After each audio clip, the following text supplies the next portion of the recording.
Hello friends! Welcome back to the channel today. I'm so excited to talk about today's subject. Today's subject is such a happy subject for me because I'm going to be talking about our progress on our China adoption. Yay!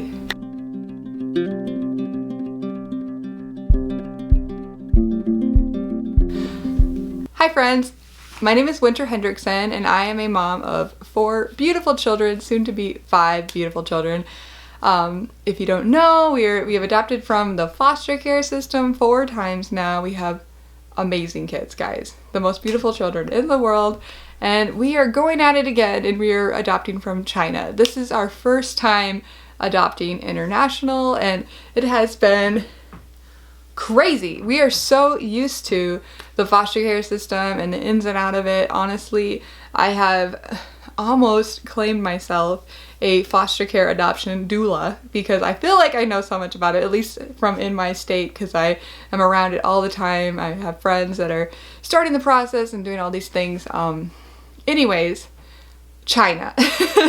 China is just such a different world. It's such a different process. It's such a different season for us. It has honestly been the dream of our heart though for, I don't know, since I was 16 probably, to adopt from China, ever since I heard about some of the situation over in China about their children that need to be adopted. So ever since I heard about the lost girls, so to speak, I'm like, I'm there. I want them. Give me the kids. You know, like, I want those children, like, if that's what God calls me to do. And praise God, He has blessed us so much. We are on our way, fully ready to adopt from China. We are excited. So at this point we are in the accumulation of the dossier phase of this Chinese process, the Chinese adoption process.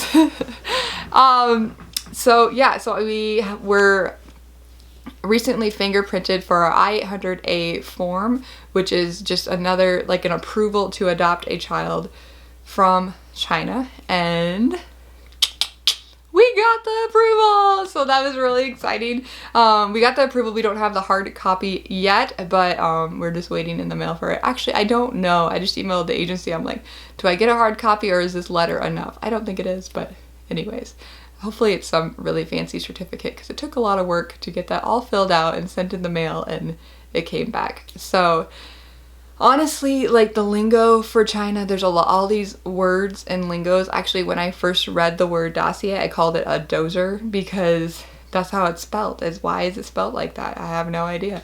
And it's just like, it's a whole different vocabulary than I'm used to. And so we're compiling that. We have most of the things on the list, and Lord willing, if we could get it in the mail here by the end of September, that'd be doing really good. And then the next phase of that will determine when we travel. Here is the complicated thing, guys. I feel like in the most vlogs I read, everyone says run to China, get there as fast as possible, rush things as fast as possible. But for us, we are kind of slowing the process down a little bit. Not just because of financial reasons, that's half of it. That's not half of it, that's just a part of it. The main reason why is a year ago, last like February, January, probably January, we committed to a trip to Thailand, and that's where our 2 oldest boys were born. So the story all makes sense, you'll see. Anyways, our 2 oldest boys were born in Thailand. They were adopted from foster care. They were refugees from Thailand. So they haven't been back to Thailand since they moved here, and there's a mission trip with YWAM, Youth with a Mission, and we committed to this trip, and we already, like, you know, we committed. When we commit to things, we commit. So we already had money set aside for it and all these things. So we're going to Thailand. That is in March. We started our adoption process shortly after we committed to Thailand, thinking it was going to take 3 years. Turns out it only takes like a year, maybe even 9 months, to be honest with you, for a child with that's from the waiting child list, which is something that we're pre-approved for, as a child from the waiting child list, which is so exciting. Dream of my life, by the way. So exciting. So we're pre-approved for that. So it's only going to take about 9 months. Like I said, we probably could be traveling in January. I mean, at least February, for sure. And which is crazy, like, to think that the adoption process, we started from scratch in March and could be traveling in February.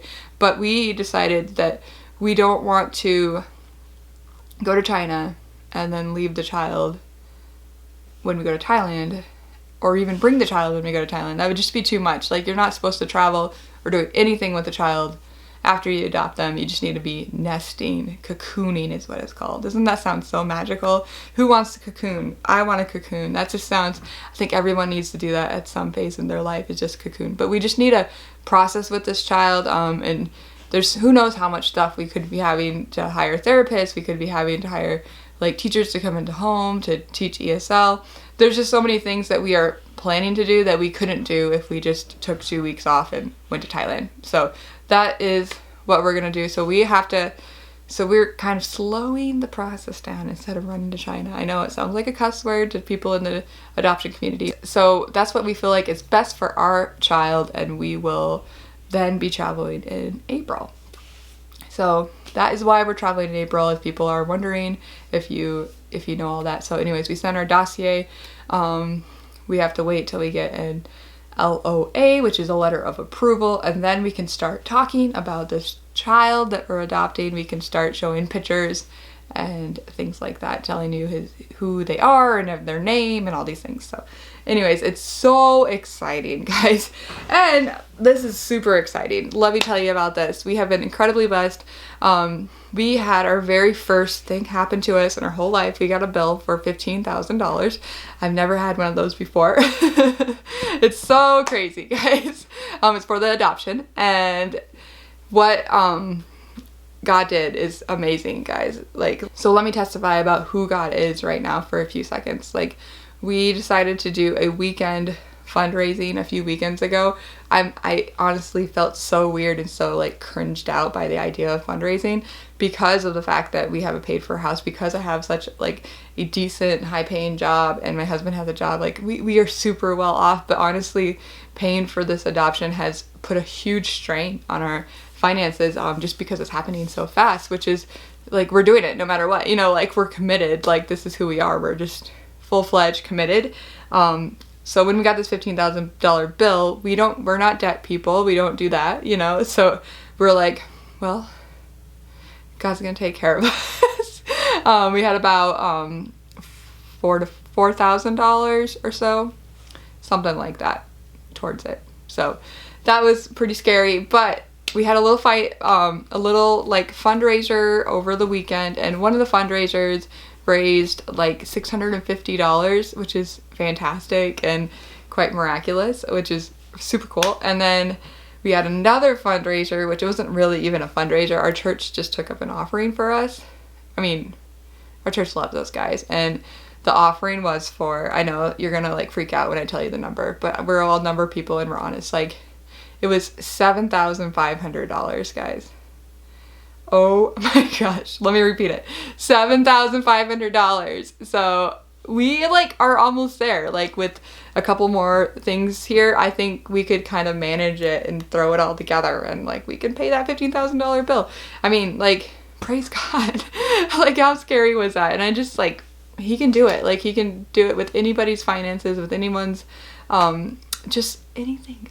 He's so nice. Like, he's so nice to take care of all of our needs. And he knew, like, this is the part that's really encouraging to me, is he knew if I would have known that it was going to cost this much to adopt from China this fast, like, if it wasn't going to take 3 years, it was just going to take, you know, the 9 months or whatever, I probably wouldn't have done it, you know. But he knew what I needed to be pushed, and I would have missed adopting this child, this specific child. I would have missed this. And like, I really feel like they're supposed to be part of our family. Like, everything about me, everything about them is like, this child is supposed to be with us, and I'm like committed to that, and I'm so excited about that, and it just feels right. And yeah.